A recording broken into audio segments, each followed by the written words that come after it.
Bueno, el otro día terminamos, yo les explicaba lo que era el tema del mito, que ustedes conocen. La palabra mythos, cuando uno la pronuncia desde el griego, esa palabra mythos tiene como la característica de entrecerrar los ojos y la boca, como para narrar a alguien algo que tiene alguna característica de fantástico, ¿no?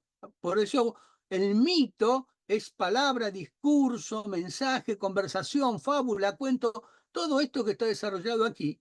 Pero en realidad el mito en el mundo antiguo fue constitutivo de la vida de ellos. Es decir, que si nosotros tuviéramos, a lo mejor más adelante, en algún momento, todo un seminario sobre el tema del mito y cómo fue desarrollado y las características que tenían, ¿no? Por ejemplo, ¿por qué se inundaba el Nilo? ¿Por qué el Nilo inundaba toda una región? Y tenía que ver con el llanto de la diosa por su marido que había sido muerto, ¿no? Y entonces esto lo describe Heródoto también, y uno podría decir, ¡guau! Tremendo llanto tenía la diosa que inundaba todo Egipto, pero era un elemento fundamental porque el Egipto era el dador de la vida, ¿no? Y como esto, muchas de las cosas que se fueron constituyendo, por qué tenemos estaciones, por qué tenemos gente de color, ¿no?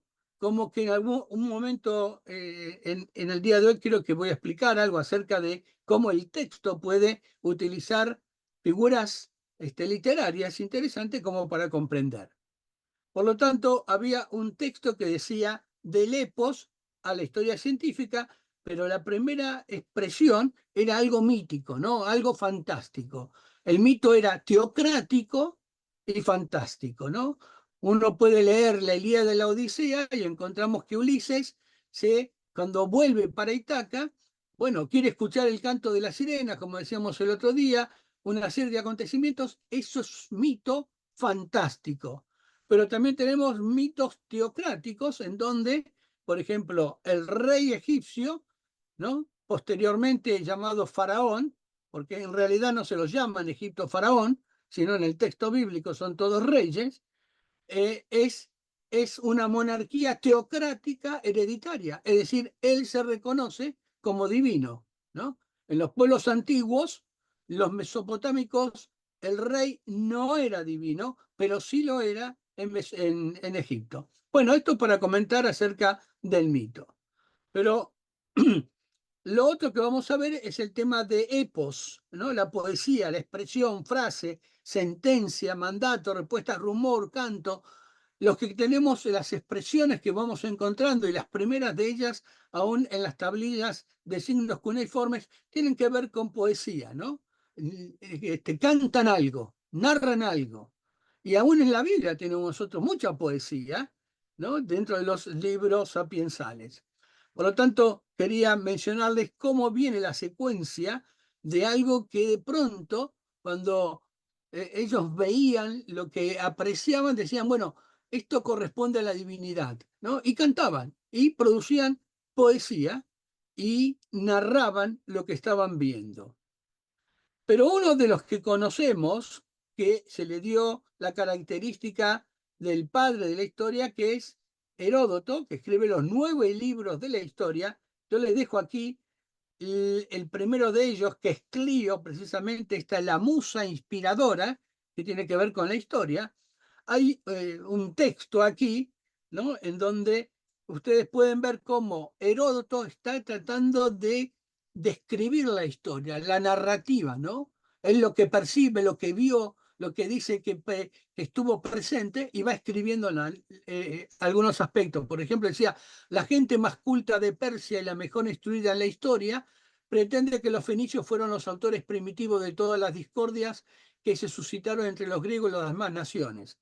Hay todo un panorama muy interesante con respecto a lo que él está describiendo en estos 9 libros de la historia. Bien, cada libro de Heródoto lleva el nombre de una musa, que fueron las hijas de Zeus, Teos, ¿no? Encargadas de inspirar a los artistas. La musa de la historia se llama Clio, por eso el primero de los libros de Heródoto se llama justamente así Clio. Sin embargo, la historia no es solo describir los hechos del pasado como lo hizo Heródoto, o como los contó o los narró. En la historia hay que analizar el proceso, el contexto de los hechos históricos. Y quien llegó a ese nivel fue Tucídides de Atenas, considerado ahora, mientras uno fue el padre de la historia, Tucídides es considerado el padre de la historia científica por la forma de utilizar el método inquisitivo crítico, de preguntar, de indagar para escribir el pasado, ¿no? La obra que escribió Tucídides se llama Historia de la Guerra del Peloponeso, donde analiza el conflicto entre Atenas y Esparta.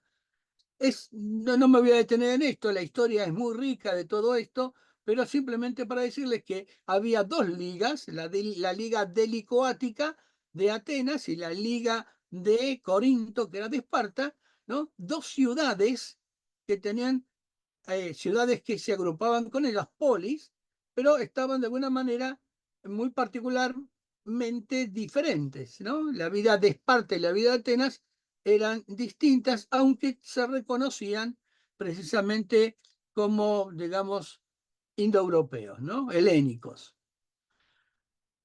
¿Por qué quiero ponerles esto? Porque aquí abajo hay un proyecto itinera, Memoria de la Guerra, tal y tal, como para ustedes lo pueden encontrar, en donde se analiza la historia de la Guerra del Peloponeso y describen esto. El manejo de las fuentes es uno de los recursos que definen la obra de Tucídides. Y esto es lo que escriben. Respecto a los hechos que tuvieron lugar en esta guerra, no me pareció bien escribirlos enterándome de ellos por cualquiera, ni tampoco exponiendo mi propia opinión, sino que busqué en todos los casos la mayor exactitud posible, está afirmando Tucídides. Y aquí tenemos lo que sería un trabajo de investigación histórico. Es decir, no era escribir por escribir, sino diciendo, bueno, no voy a escribir lo que yo entiendo. Lógicamente, el historiador está realmente hablando de que trata de ser objetivo, pero en realidad está lleno de subjetividad, ya que va a escribir de esta manera. Y dice, confieso además que su estancia en el destierro le permitió conocer con exactitud las diferentes versiones de las partes implicadas en el conflicto. Y subrayo esto, estamos probablemente ante la primera declaración de objetividad de la historia, es decir, de lo que se pretende ser objetivo, aunque cómo nos desprendemos de nuestra subjetividad. Como es lógico, no consiguió alcanzar esa quimera como nadie puede hacerlo. Su opinión se intuye a través de la selección de acontecimientos poco relevantes para el conflicto, pero que sirven para introducir cierto tipo de valoraciones. Por eso les voy a mostrar un trozo de dónde está tomado, de la guerra del Peloponeso, y esto es lo mismo que yo le leí recién, marcándoles en rojo los aspectos interesantes que tienen que ver con el oficio del historiador, que también menciona Bloch, ¿no? Esto fue del siglo V antes de Cristo, y fíjense, enterándome de ellos por cualquiera. No está buscando cualquiera, ¿no? Pero sí le interesa, pero tampoco su propia opinión, que muchas veces en los escritos tenemos que analizarla para saber si es opinión del autor, si es opinión de alguien a quien entrevistó, ¿no? La mayor exactitud. La investigación resultaba, no obstante, laboriosa porque los testigos presenciales de los acontecimientos, lógicamente, daban noticias diferentes. De ahí viene la palabra histor, que era juez, testigo, aquel que había presenciado un acontecimiento, ¿no?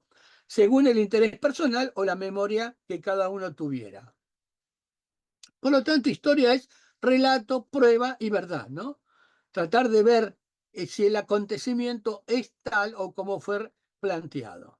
La historia es un relato sobre el pasado humano que es verdadero y se apoya en pruebas, huellas del pasado que demuestran su veracidad. Si no pueden demostrar su veracidad, no es verdadero, es solamente un relato. Pensar históricamente es facultad inherente a sociedades humanas, de individuos heterogéneos con hábitos de existencia gregarios y capacidades comunicativas. Cuando yo les comenté de Gilgamesh, alguien que comenzó a recorrer ese mundo después de una experiencia muy particular que tiene que ver con la existencia humana cuando muere su amigo Enkidu, y él se plantea, bueno, cómo es la vida? Y sale a recorrer el mundo, y cuando vuelve, después de recorrer todo esto, escribe, ¿no?, sobre las tablillas su experiencia con el fin de trascender y comentar acerca de lo que fue su vivencia. Esto contribuye a explicación de génesis, estructura y evolución de sociedades. Heródoto nos está mostrando la sociedad del mundo antiguo. Tucídides, las condiciones de una guerra muy interesante entre griegos, los que se reconocen como griegos, pero además mantienen su identidad de la polis. El ateniense es ateniense y para un ateniense no hay nada mejor que otro ateniense, como para un espartano no hay nada mejor que otro espartano, ¿no? Ellos están dispuestos a pelear entre ellos, pero cuando va a venir una potencia extranjera a apoderarse de ellos, se unen para enfrentarla, como fue el caso de las guerras médicas en su momento. Proporciona sentido crítico de la identidad operativa de individuos y grupos humanos, promueve comprensión de tradiciones y legados culturales que conforman sociedades. Cuando leemos esos textos, esas historias, como cuando le dije de mitos, tenemos, por ejemplo, los textos de los trabajos y los días de Hesíodo, ¿no? O lo mismo la Ilíada y la Odisea, y Virgilio, que va a escribir la Eneida, en donde hay todo un bagaje de mitos, de leyendas, pero que forman parte constitutiva de la vida de estos grupos, ¿no?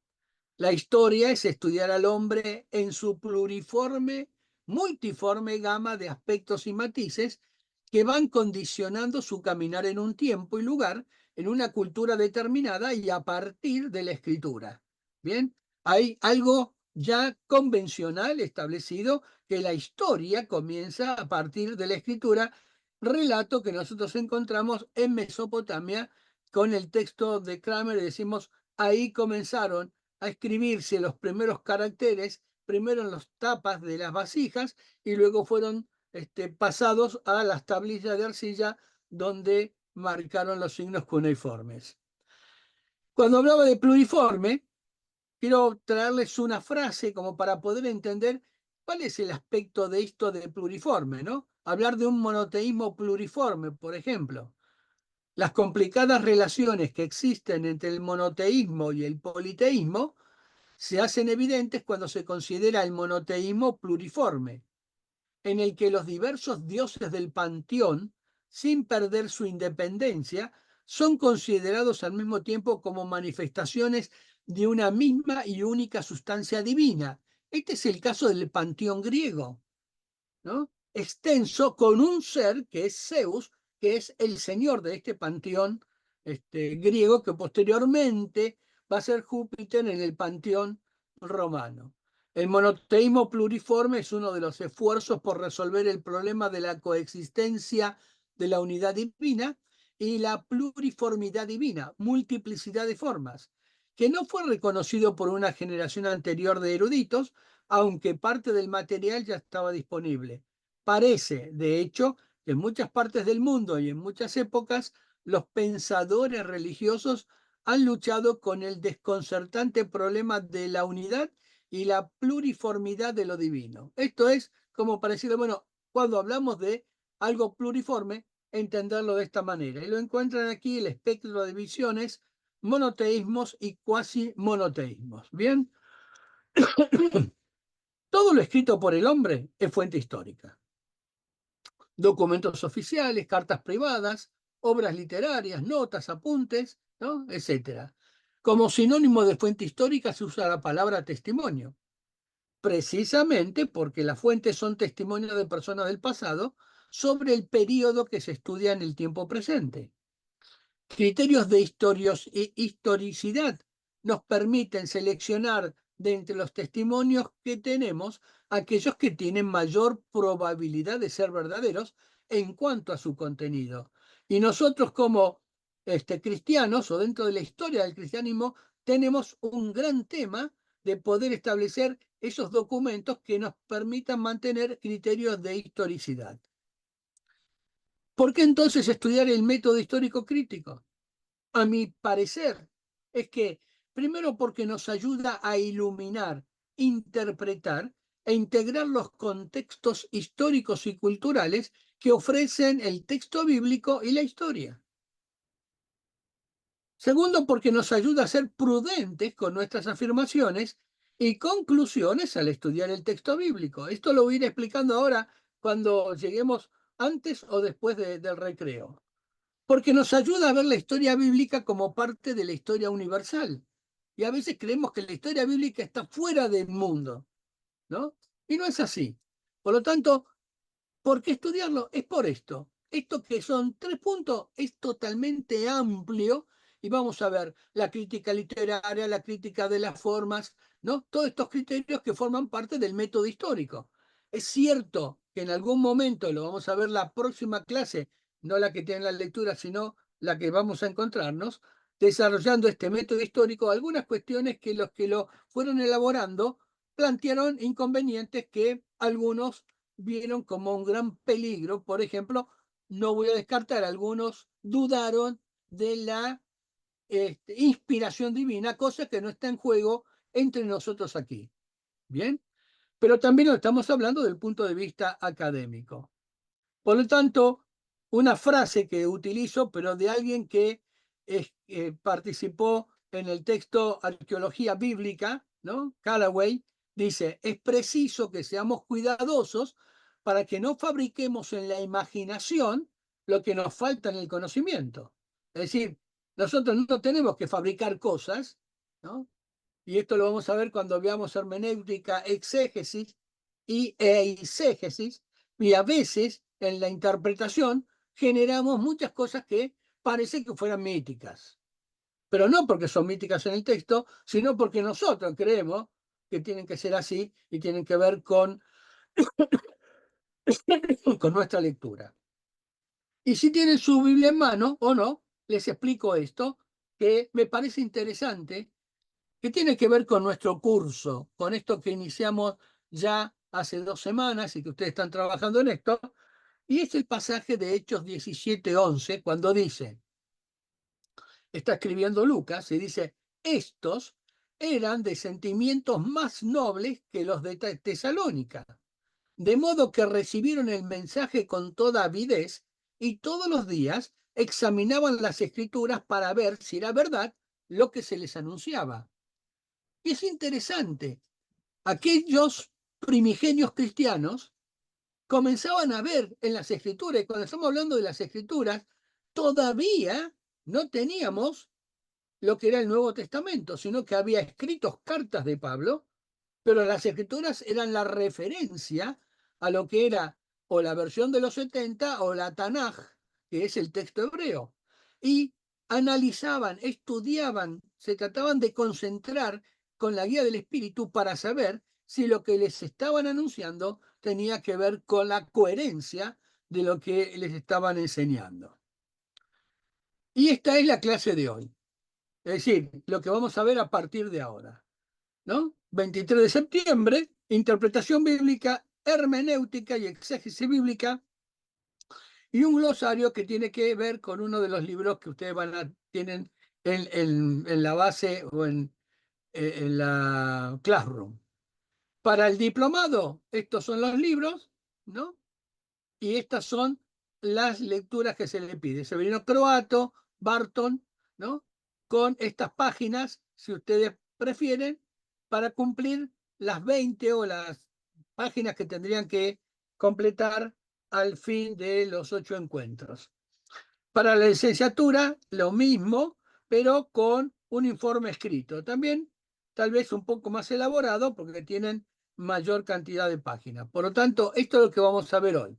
Interpretación bíblica, una introducción, hermenéutica y exégesis bíblica, ¿no? Como para que podamos avanzar en esta situación y trabajar entre nosotros. ¿Alguna pregunta con esto? ¿Cómo visualizaron este tema de la historia? Ustedes van a tener esto grabado, por lo tanto, cuando avanzamos sobre un texto, sea Biblia o no sea Biblia, hay criterios para abordarlo. Y generalmente es necesario tenerlos presentes. ¿Bien?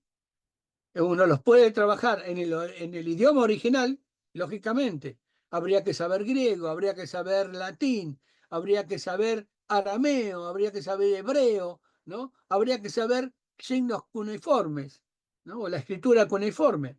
Bueno, dentro de estas posibilidades, pero al menos ser consciente de que podemos tener una serie de herramientas que nos permitan conocer el texto desde lo que es en su origen, que no los tenemos. No los tenemos, pero por lo tanto tenemos copias cercanas, que es parte de nuestra metodología de trabajo que estamos elaborando ahora.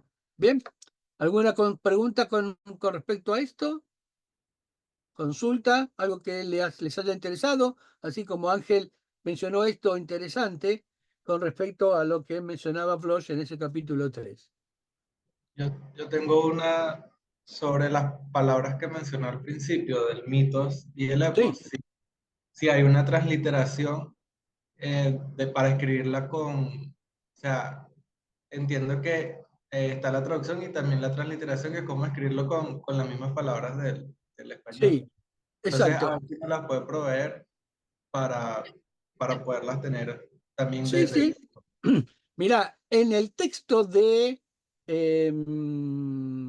Pérez Amuchastegui, ahí el texto, el título es del epos, epos, E-P-O-S, que es la Ok.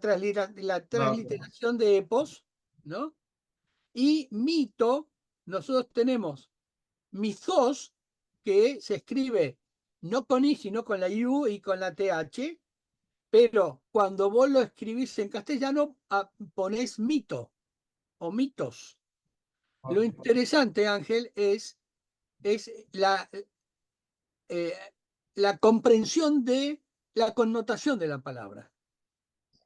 Es decir, no tenemos ahora mucho espacio, pero lo puedo contraer para menos dejárselos.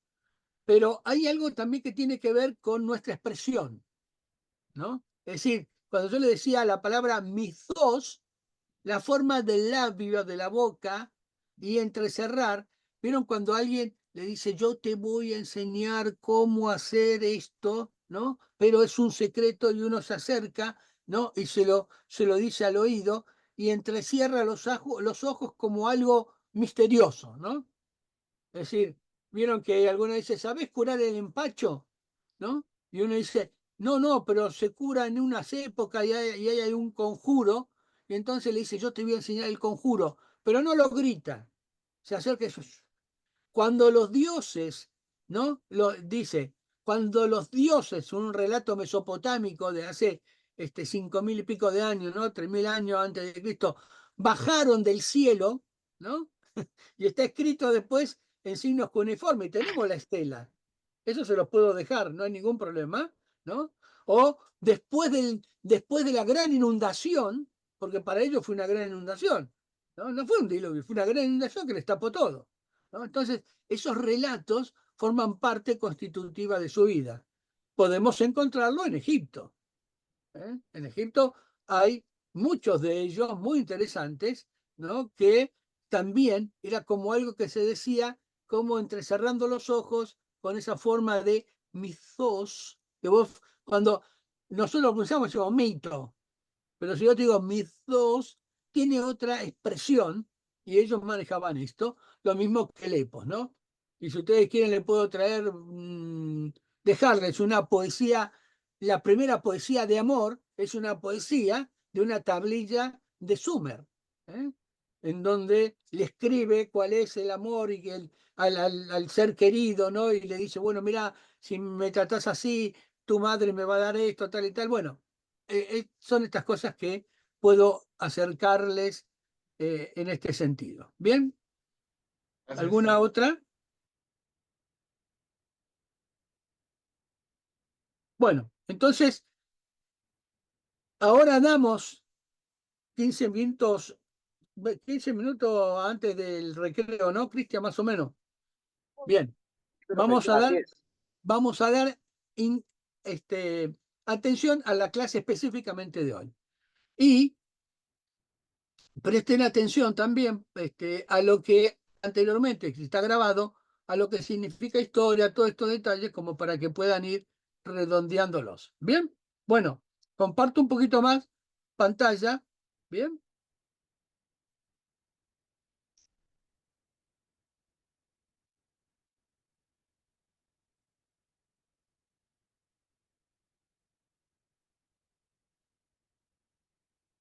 Bueno, ¿cuál es la tarea del historiador? La tarea del historiador o aquel que quiere conocer los textos es la heurística. Bueno, la palabra heurística proviene del griego euriskein, ¿eh? Euriskein, hallar, descubrir, ¿bien? El pretérito perfecto de este verbo es algo que ustedes deben conocer, eureka, ¿eh? ¿Vieron? Cuando dice eureka, ¿eh? Lo encontré. Es la búsqueda de fuentes escritas orales, archivísticas, arqueológicas, toponímicas, que serán prueba para construir el relato histórico o al menos para poder conocer el texto como fue en su original, autógrafo que no tenemos. ¿Bien? No los tenemos. Este es un trabajo de heurística y la palabra heurística, precisamente el verbo es eureka. ¿Eh? Cuando uno dice, está hablando de esto, eureka, lo encontré, esta es lo típico. Bien, y en mitología griega, la palabra hermenéutica, Hermes, en griego antiguo, Hermes, aquí está en griego, Hermes, hijo de Zeus y de la Pléyade, Maya, es el dios olímpico mensajero. Fíjense lo interesante, se los traje aquí porque tiene un casco con alas y tiene unas zapatillas interesantes con alas. ¿Eh? Se trasladaba, volaba, es decir, era el mensajero. Por lo tanto, Dios también de las fronteras y de los viajeros que las cruzan, del ingenio, del comercio en general, de la astucia, de los ladrones, de los mentirosos, además de ser el encargado de guiar a las almas hacia el inframundo, el Hades. El rasgo principal en las tradiciones sobre Hermes consiste en su papel de heraldo de los dioses. Era el vocero de los dioses, puesto que es este en el que aparece incluso en los poemas homéricos, compartiendo esta función con Iris. Un intérprete que cruza las fronteras con extraños es un hermeneus.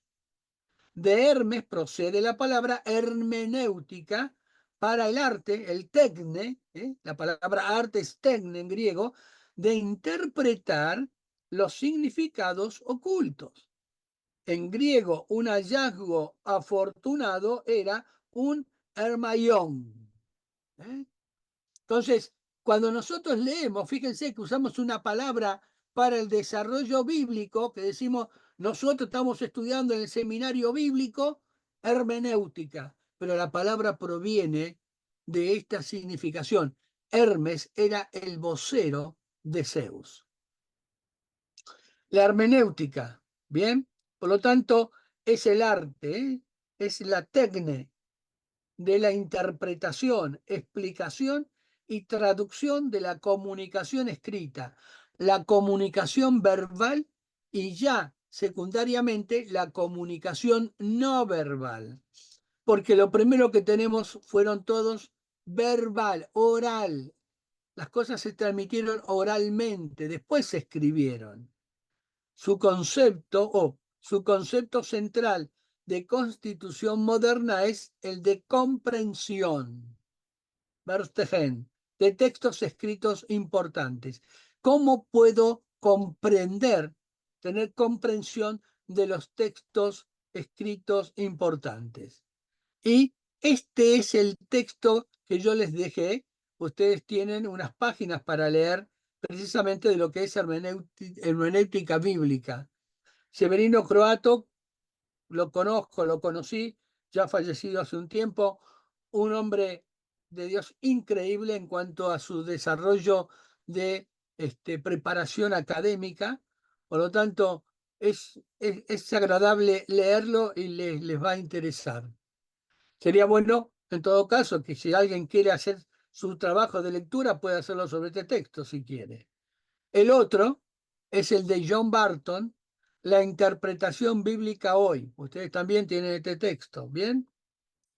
Y de él está este glosario, ¿eh? Es qué significa alegoría, ¿no? Apocalíptica, aspecto, círculo hermenéutico. Fíjense que de pronto alguien dice, bueno, ¿qué significa esto? El círculo hermenéutico hecho por el que las partes de un texto solo pueden entenderse a la luz del todo, pero el todo solo puede entenderse por medio de las partes, ¿bien? Pero y mucho más, ¿bien? Entonces ustedes aquí van a encontrar un montón de palabras que son interesantes, pero habla de un círculo hermenéutico y aquí habla de hermenéutica, ciencia o arte de la interpretación que formula reglas generales acerca del significado de los textos. A veces aparece como una hermenéutica, una técnica interpretativa concreta, ¿bien? Y aquí siguen con esto, en donde pueden entender lo que es midrash, de lo que es sincrónico, de lo que es diacrónico, lo que es el problema sinóptico, o el documento Q, o el texto masorético, o la Torah, bueno. ¿Eh? Y el otro texto son lecturas del Nuevo Testamento, de Eggers, interesante. Por lo tanto, en la presentación él está diciendo, la presente metodología quiere ser una iniciación al trabajo científico con texto del Nuevo Testamento. Característica especial de esta metodología es el intento de asociar determinados métodos lingüísticos modernos con los procedimientos de análisis de la exégesis histórico-crítica. La conexión entre los métodos se establece principalmente gracias al modelo de teoría del texto denominado comunicación por medio de textos y con la ayuda de la reflexión acerca del acto de leer y comprender. El leer y comprender, hoy en día, importantísimo.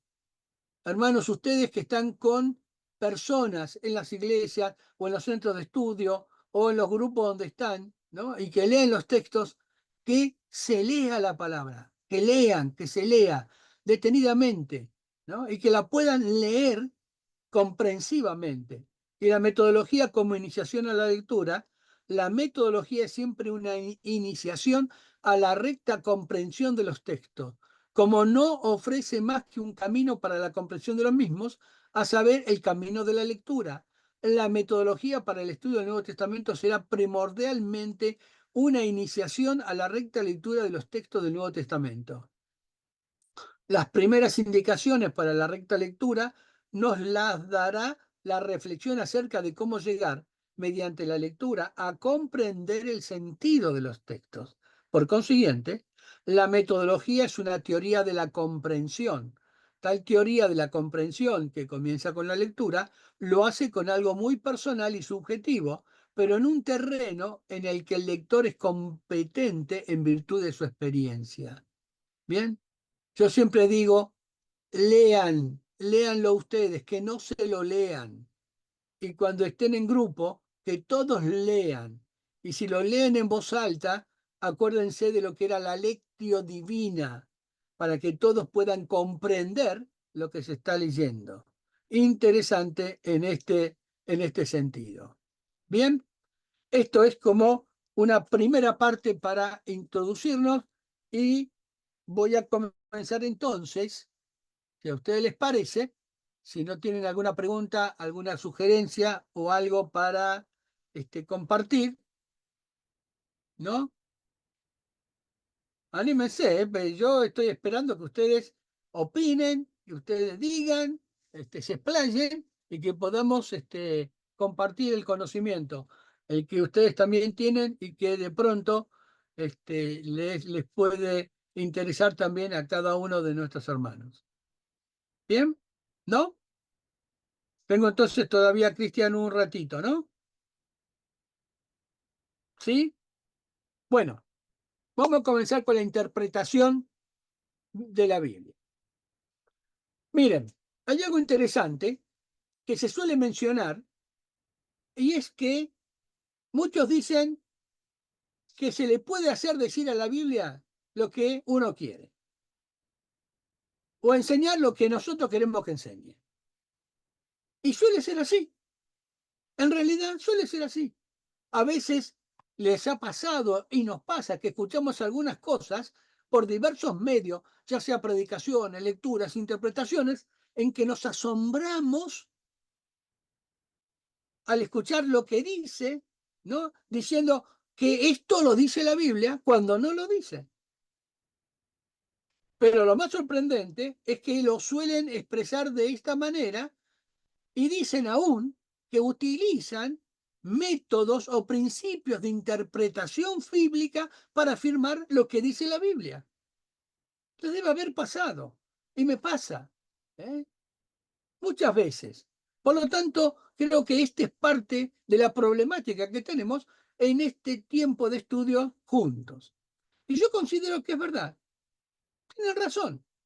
Se puede hacer que la Biblia enseñe lo que uno quiera, siempre y cuando, esto es siempre y cuando uno no tenga escrúpulos para nada. Yo a veces me asombra que alguno dice, sí, porque esto, y miren lo más común cuando desde hace 2000 años estamos diciendo que el Señor Jesús viene el 15 de agosto, el 17 de septiembre, el 12 de octubre, tal esto, ¿no? Y pasaron el 1700, los 1800, y el Señor va a venir cuando el Padre le diga que tiene que venir. Pero alguno parece que está preocupado y le lleva la agenda a Dios como para decir, me mandó un WhatsApp para decir que va a venir en este tiempo. Ahora, si uno es responsable serio en la utilización de los principios de interpretación bíblica, nos daremos cuenta que nosotros no controlamos a la Escritura, sino que es ella quien tiene autoridad sobre nuestra vida, sobre uno. También a veces escuchamos decir que debemos apropiarnos de la Escritura. Y en realidad, como recién mencioné, son las Escrituras, o mejor dicho, la Escritura es la que debe apropiarse y dirigir nuestra vida. Esto es importante. Entonces podemos considerar y tener en cuenta algunos principios básicos que nos ayudarán a lograr una mejor comprensión del texto. Ahora, estos principios que vamos a comentar, ¿no?, como introducción a toda esta problemática, surgen, lógicamente, de acuerdo con el tipo de libro al que se le va a aplicar los principios de interpretación. Y a esos principios son los que denominamos hermenéutica o exégesis. Y permítanme, yo le diría entre paréntesis, no eisegesis. Está claro la diferencia, ¿no? Una cosa es hermenéutica, exégesis, y otra cosa es eisegesis, pero que más adelante la voy a explicar. O al menos compartir con ustedes que ya lo saben. Ahora, por el tipo de texto que es la Biblia y del Dios que la Biblia describe y declara lo que es ella precisamente, los principios de interpretación dependen de la afirmación cristiana básica de que Dios ha hablado.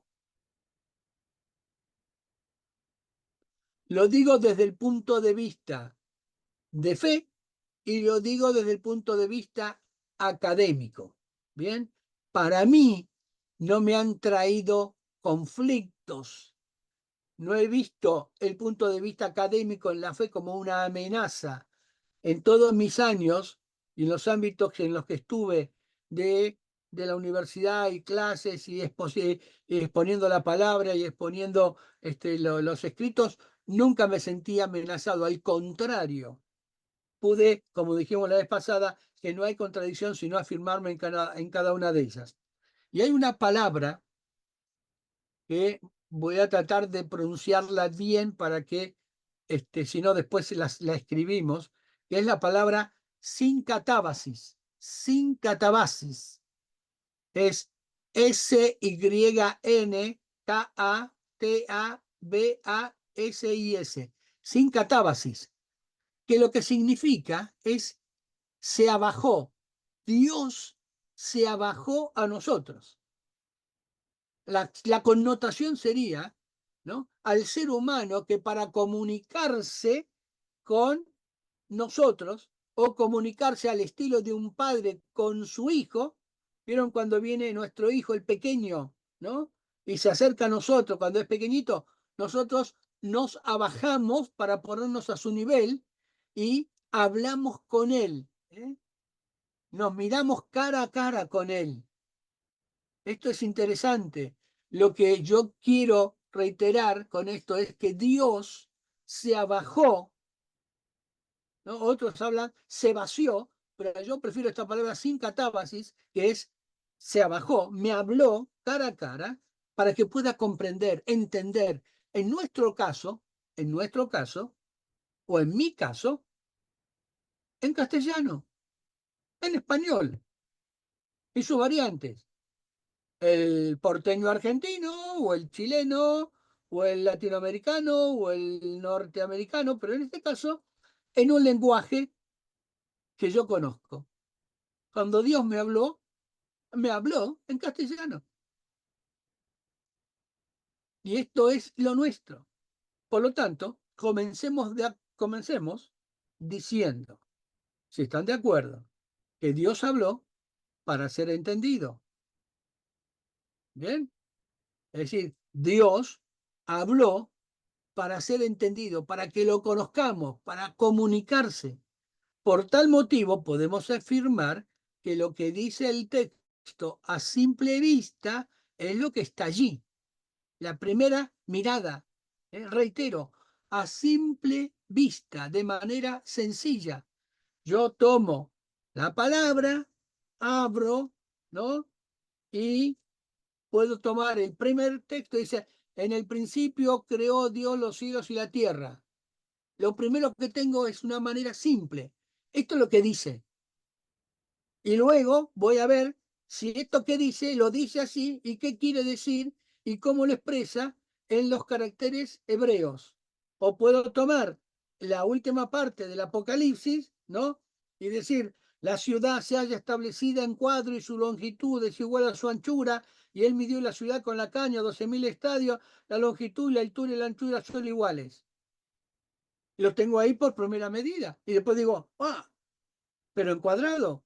Y la longitud, y 12.000, y altura, y son iguales. Por lo tanto, después seguiré viendo, analizando lo que Dios nos quiere transmitir a partir de esa primera lectura.